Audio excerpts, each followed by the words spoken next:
Hi, I'm U.S. Senator Dr. Roger Marshall from the great state of Kansas, and this is the Elephant in the Room. Welcome to the Elephant in the Room. I'm your host, Cyrus Pearson. I'm Sophie Delkier. And today's guest is U.S. Senator and Dr. Roger Marshall from Kansas. Sophie, what do we know about the doc? What I do know is that he's God-fearing, milk-loving, and an American patriot. It's all true.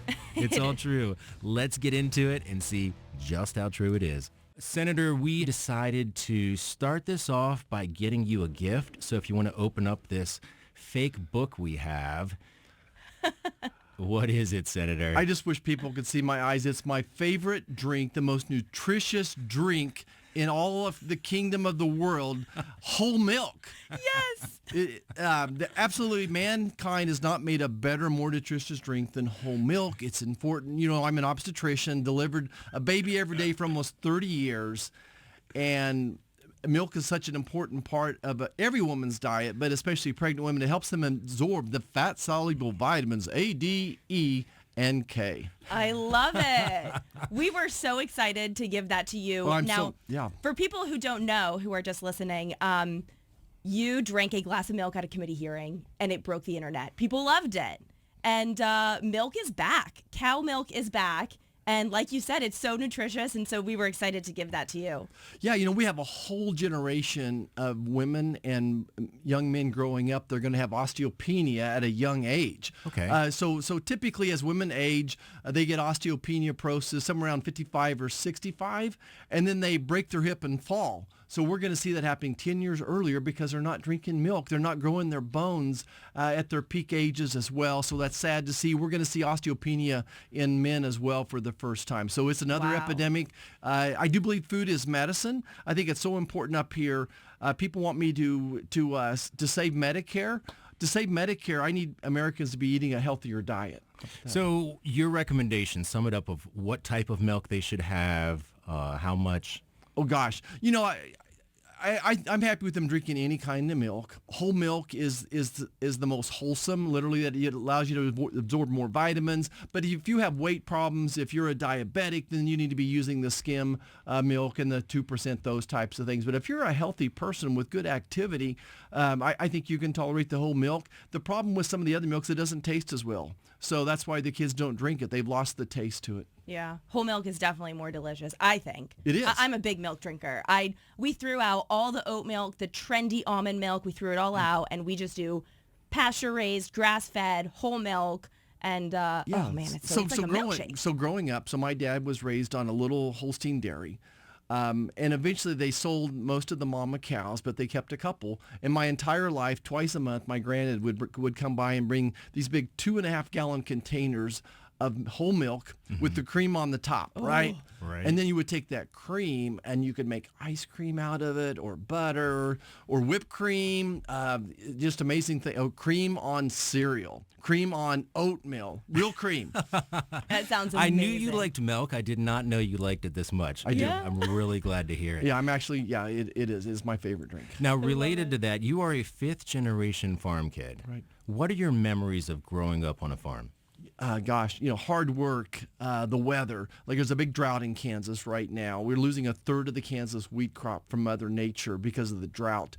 I remember the best wheat crop we ever had, and then it started raining, and it rained and rained and rained for like 3 or 4 days, and we weren't able to harvest that wheat. And I just remember my grandparents' faith, though. They never cursed God. They never swore, why us? Just their amazing faith, hard work, great eating. Gosh, the garden. We had the most incredible garden. You know, why do kids not eat fresh fruits and vegetables now? They've lost their taste. If you get some fresh fruits and vegetables from the farmer's market compared to what's being shipped in, it's night and day as well. I remember the just great times, the family coming together at harvest time, hauling hay. It is where I learned my work ethic. Just to work 12 hours a day was an average day to us. On Saturdays, we'd quit early around 7 p.m. and make homemade ice cream. On Sundays, maybe we'd only work for 4 or 6 hours a day. So hard work, great people, neighbors, where the ethics were taught. Great great grandparents. Spent a lot of time with my grandparents on the family farm. And family, family, family. Wow, just loved all of it. Well, Senator, related to family, this is our Father's Day episode that we will be releasing just ahead of Father's Day. And, you have seen fatherhood at first glance over 5,000 times or 5,000 times, delivering 5,000 babies. Right. What an accomplishment. What is, the most rewarding thing about bringing new life into the world, and what's something that you have learned being a father and a grandfather yourself? Well, the first question, people often ask me my favorite part of a pregnancy, and it was absolutely delivering the baby. And like you said, I did this every day for 30 years. And as I would dry up the baby, waiting for it to cry, I would say a prayer to myself. Every baby I delivered, I would pray for that baby. And then once the baby started crying, handing that baby to a new mom and a new dad, and just seeing this, the closest thing to what God's love must be like is this new mom and new dad just unconditionally loving this baby. Just knowing that they would do everything possible to help this baby grow up and be successful, provide for its safety. So I think that's part of it. The second part, fatherhood. I got 4 kids myself, now 4 grandkids and hopefully more. This is why I'm doing my job. We didn't need to do this job. I would have been very happy retiring, fishing, hunting across the world, traveling to all the national parks. That's certainly what my wife had dreamed we'd be doing. But I realized that I want to leave this country the way I found it, better than I found it, hopefully, whether it's the environment or our civil rights as well. So I just think of my dad, just a shout out to him. I'm the first one from my family to go to college, but my dad did never let that hold him back. He became a police officer, the chief of police for 25 years, and just his consistent style of life that he lived. There was right, there was wrong. The law was the law, and he enforced that law regardless of who you were, what your background was. He applied it equally. And again, that work ethic that he taught me, integrity. I think of my dad as just the integrity that he set the bar really high. He knew everyone was watching him, but he always did the right thing. My dad had lots of sayings. We never talked about religion and politics at the supper table. To my dad, he didn't care where you went to church or if you were a Democrat or a Republican. That was your personal decision. But everyone was going to obey the laws of El Dorado, Kansas. Now, let's give people an idea of how many 5,000 babies is. If you were to deliver a baby every day except for, let's say, Sundays, you delivered 300 babies a year. Every year for 10 years, that would only be 3,000 babies, and you've delivered 5,000 babies. I mean, this is crazy. Yeah, it's amazing. Yeah, so in rural America, so I was the only obstetrician gynecologist in the middle of about 60,000 people that would come to Great Bend, America for health care, to buy their tractors, to buy their trucks, to shop at groceries, that type of thing. So really, like you said, I was on call every day, every other day for 30 years and delivered a baby on an average 1 a day. But of course, it's 3 one day and then it's none for 2. And then it's 5 and then it's none. It's that type of thing. A big front comes through and their water breaks and a storm comes and away we go. My wife would just say, well, we'll see you tomorrow. Do you ever run into any of these people? All the time. So just this weekend, I was at a wedding, and I delivered both the bride and the groom. No way. Very common. Yeah, it would be unusual for me to do a parade anywhere in Kansas and someone not come up to me and say, hey, you delivered me, or maybe it was like you delivered my grandson or my granddaughter, my nephew, my niece. So it was really all across the state now are folks that I've delivered. Wow. And you touched on this, but it's almost as close as we can get to fulfilling a miracle ourselves, to have a baby. What do you get personally out of that? In hospice care, you see people near the end of their life. You're there at the beginning of life. What has that done for you personally? Well, I think, so I went to medical school and I got married 2 weeks before medical school. By the way, wife and I are celebrating our 40th anniversary here. Congratulations. July 30th, and I'm shopping for that perfect 40th anniversary so present. That's the secret of 40 years, shopping. Yes. So it's and ruby. The ruby is the jewel. So I'm doing that. Wow. And so we're doing the shopping stuff. But so we got married. I hope my boyfriend is listening. Yeah, absolutely. I got a couple good tips on where to shop for jewelry in D.C. You got to put in the time, Sophie. So I'm a second year medical student, and we're trying to say, what type of doctor am I going to be when I grow up? And we had our first baby, our first child, and I knew right then that this is what I want to do the rest of my life. The power of that moment of seeing what my wife and I had created, and just seeing her love for that child. I said, I don't like death and dying. I'm going to back up. I don't like death and dying. So by that point in time, if you take care of people with diabetes or COPD, eventually they succumb to that. And my wife would say I'm a valley jumper, but I knew that if I delivered babies every 9 months, I get to win. I'm very competitive, did 4 sports growing up, so I really do like to win. So it's that victory, and I'm so proud that of all those babies I delivered, I never lost one mom. Not one mom ever died. Came close, by God's grace, and surrounded by great nurses and other pediatricians and anesthesiologists. We had a great team. So I think that personal satisfaction of bringing modern medicine to rural America. When I went there to Great Bend, no one was doing lasers, no one was doing laparoscopes. So I brought infertility, I brought work as well in laparoscopes. So I got to impact medicine in so many ways. Well, let's talk about you operating in rural America. Is this your own business you had started? It was. So I finished medical school, did residency, moved to Great Bend, America, as I call it, started my own practice. The first 3 people I hired, 2 nurses and my office manager, were still working for me when I was sworn into office here. We were closing down the practice. Amazing. And then a group of doctors and myself, like 23 of us, went together. We started our own hospital. I helped run the hospital. Private practice, the OBGYN, and then also helped run the hospital. Was part of a bank board, lots of investments in agriculture and the oil and gas industry. So I'm a kind of a serial entrepreneur, enjoy the challenge of starting a new business. You've got a lot of what I like to see in a senator, somebody who's been out there actually taking part in the American experience. How has being a small business owner helped you up here and personally? Right. It absolutely, my wife says all the time, it's good to have businessmen and women as senators, that they've signed the front side of a paycheck. Healthcare, of course, is my specialty, but just seeing how the rules and regulations have impacted doctors in so many ways, whether it's prior authorization or surprise billing, but actually knowing exactly how that works. The banking industry, when we had these bank collapses recently, having been part of a community bank for 20 years, I knew exactly what had happened, that it was management's problem that had caused the problem. They didn't understand interest rate risk assessment. And therefore, I don't want more rules. We don't need more rules. What we need is more competent management. So this concept that government is not the solution to the problem. Government is the problem.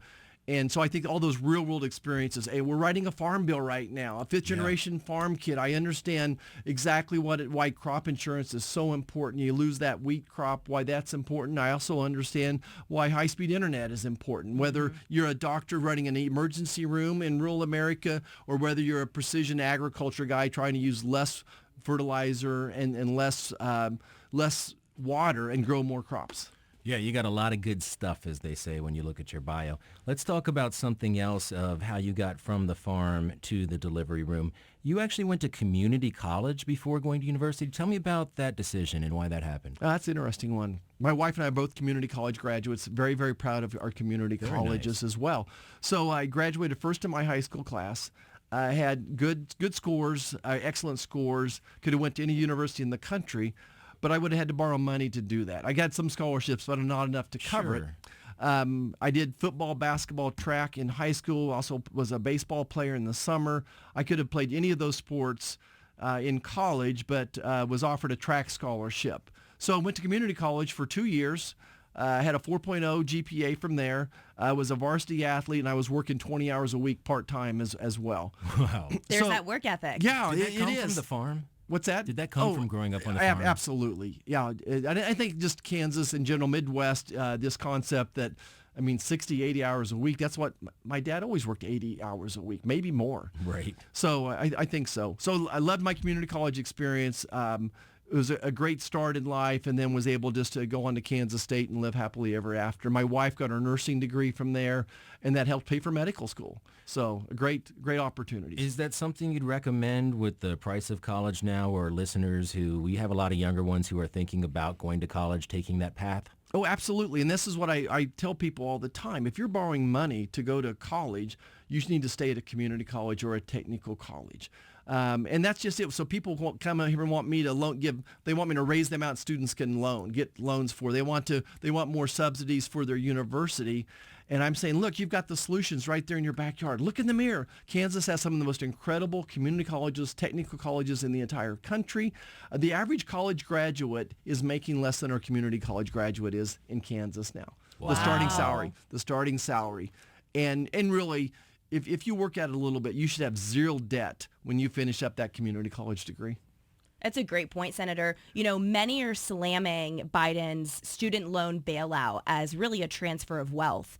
And as a community college graduate yourself, specifically because of the cost of college, what can you shed some light on that and why that's just a bad thing for Americans, really? Right. So it's not a kind of, it is. He's literally going to borrow $400 billion from my grandchildren to pay off someone else's student loans. Mm-hmm. And again, from the personal standpoint, you heard my community college, but then in medical school, when that baby was born, I had the choice of borrowing money or joining the Army Reserve. I chose the Army Reserve. I made that choice.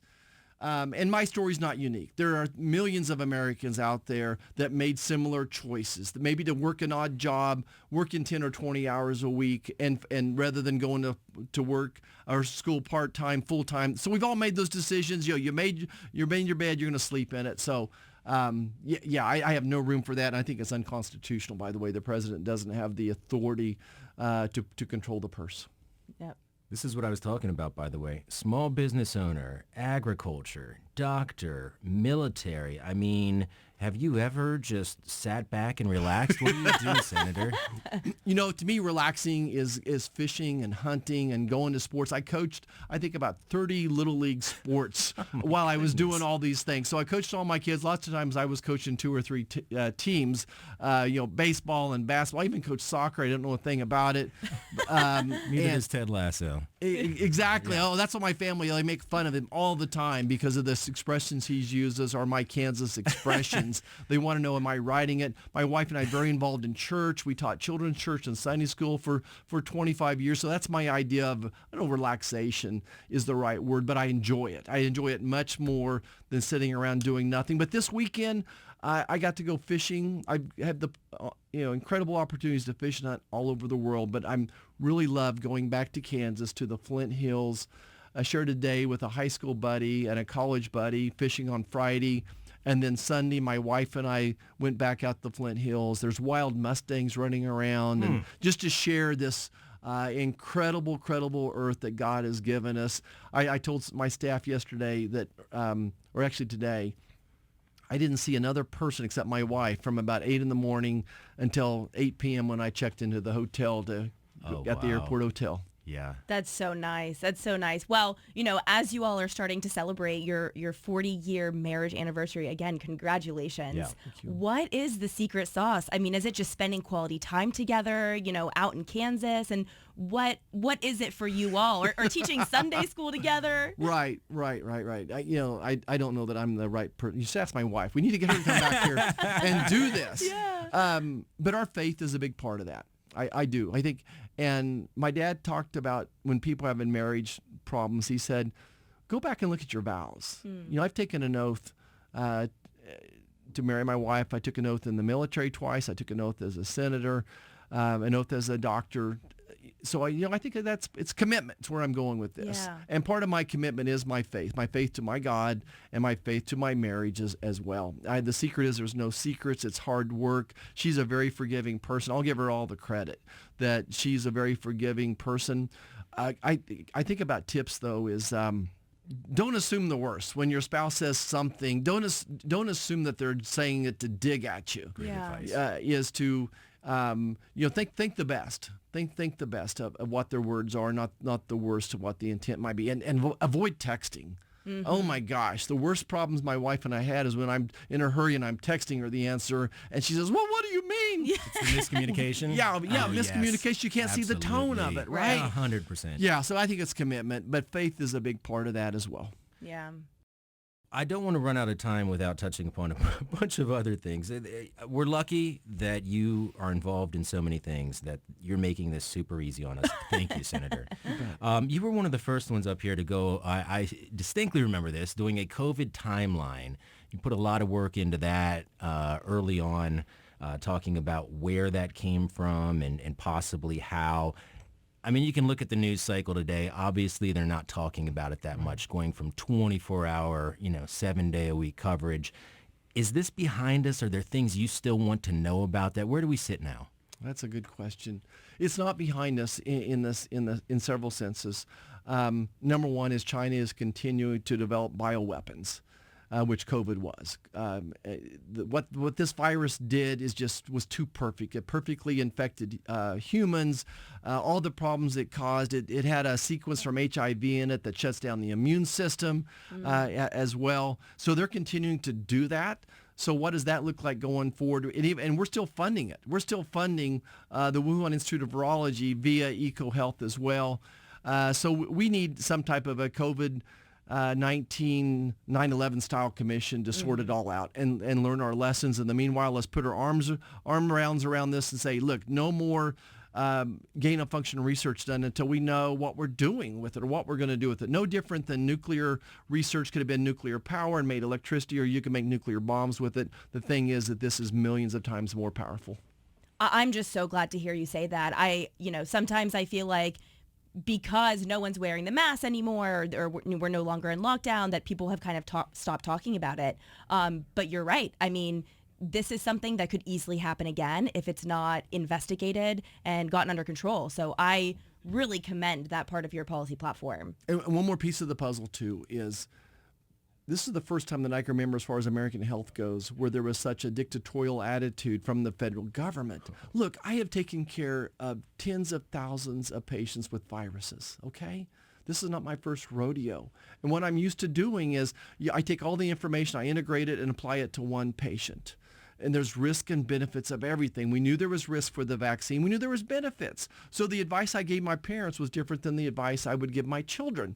I think that Americans deserve that they deserve the sanctity of the relationship between them and their doctor to say, explain to me, I've got 2 kids at home. Well, what are the benefits of them taking this vaccine? Are there downsides to it? And what I is so upset with is that I was not allowed to exercise my best judgment as a physician. Very disappointed in that. I was disappointed the CDC would not take any real-world evidence. We saw this coming out of Israel, other countries way before us saying, look, children don't get sick from this. So is it worth taking the vaccine or not? What about natural immunity? What happens when we give a 16-year-old boy a vaccine that's already had the virus? Well, guess what? They have an autoimmune reaction and it causes myocarditis. We readily predicted that would happen, and sure enough, it did. I could go on, but mostly I want to protect the sanctity of that patient-physician relationship, that every patient is different. And, again, I took care of hundreds of women with ovarian cancer, with breast cancer. My recommendations for one might be different than another one. Mm-hmm. And I was very happy to get consultations and get second opinions. And then the patient and we make that decision together. Let's talk about another issue that is affecting America right now, and I know you personally have gone down to the border, the immigration crisis. How do you want to talk about that? Right.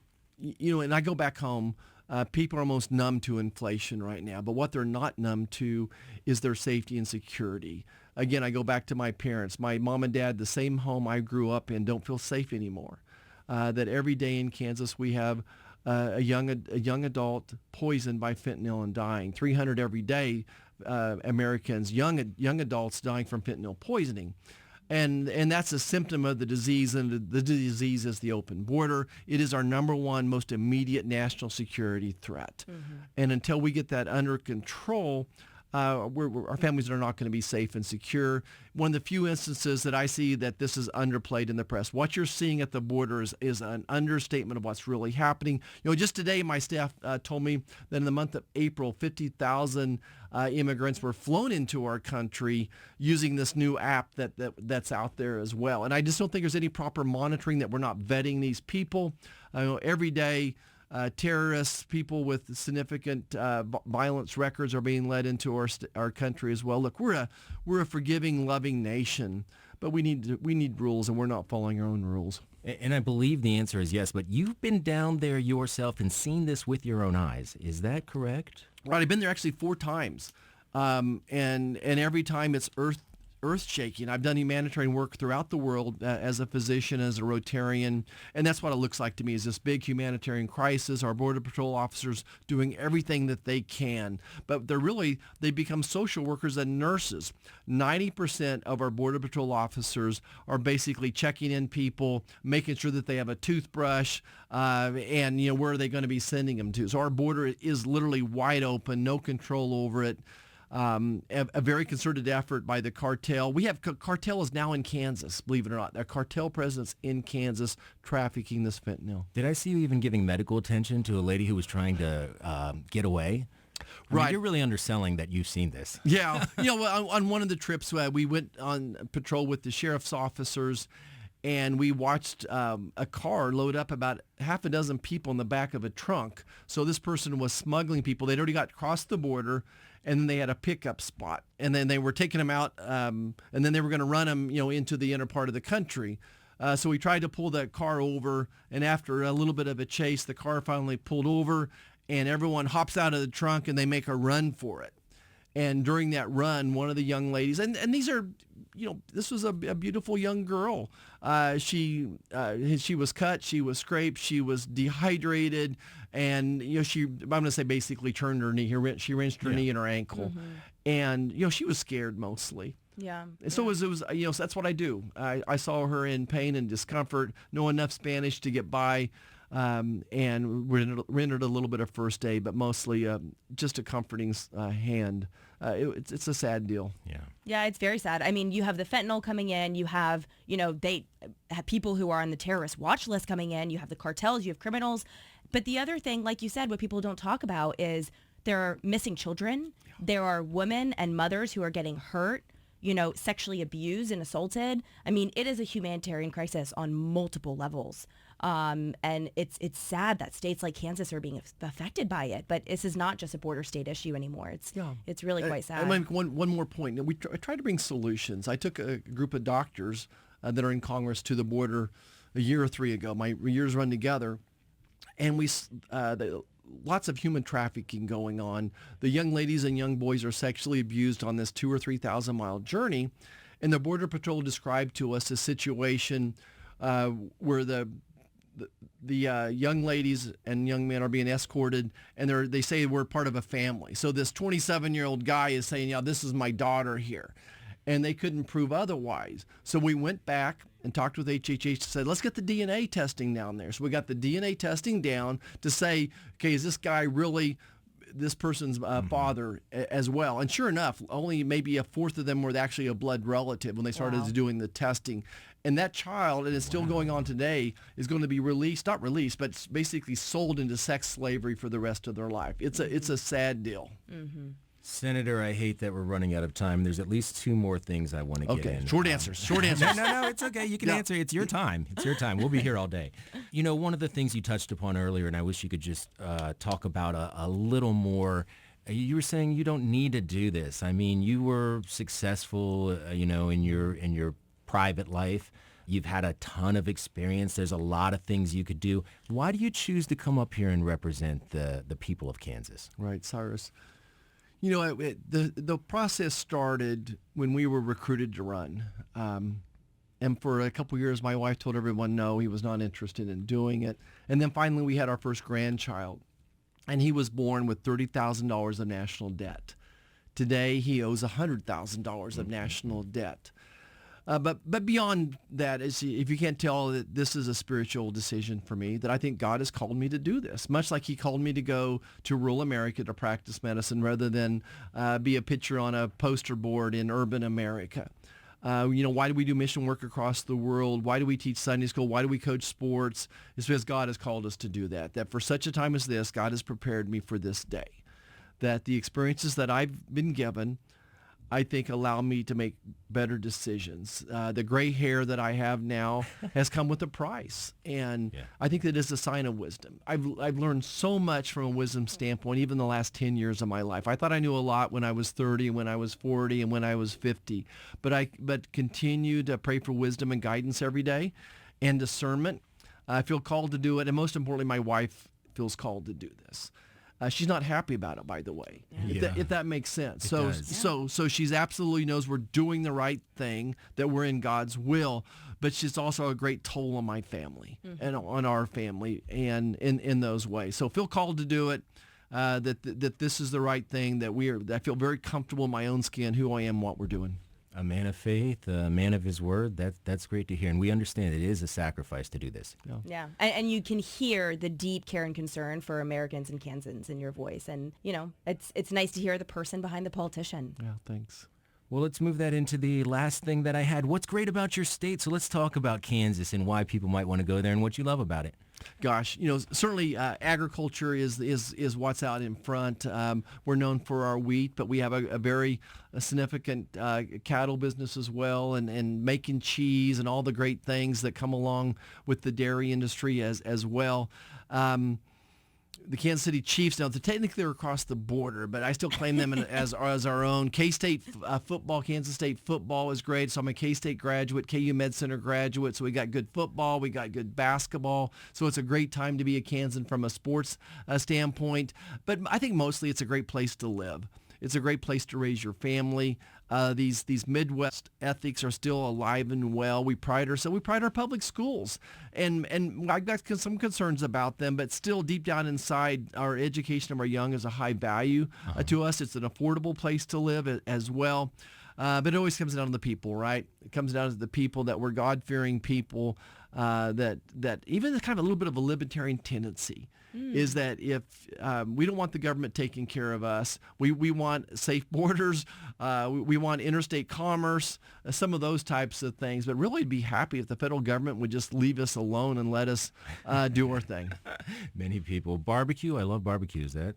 Absolutely. If you talk about food and barbecue, but really what's better, barbecue means you have to hide the meat a little bit. So the best steak. Oh, it's so good you can't. Okay. Yeah, so a real steak, a good steak, you wouldn't have to put anything on it. And I think that's true for hamburgers and brats and all that stuff. But certainly food is something we cherish as well. Kansas cows. There we go. Creme de la creme. That's it. Any final thoughts, Senator? No, I enjoyed doing it. I appreciate getting to know us as well. People always ask me what they can do to help us, and really pray for us as senators. But I think my big ask is to pray for our families, that they would be safe, that God would take care of them as well. In this journey, it's tougher on the families than it is on us. So pray for us, pray for this nation, pray for our families. Thanks for having me. I love it. You can go enjoy that milk now. Thank you. If you'd like to hear more conversations like the one that we just had with Doc Marshall, go ahead and hit like and subscribe. That way you can be notified for future podcast episodes. We're just trying to save you time here. The Elephant in the Room is brought to you under the direction of U.S. Senator John Barrasso of Wyoming. Our version of executive producer is Arjun Modi. Carly Rapp keeps us on track, making this possible, and our behind-the-scenes team is headed up by Elena Seiler. Thanks for listening, and until next time, this has been The Elephant in the Room.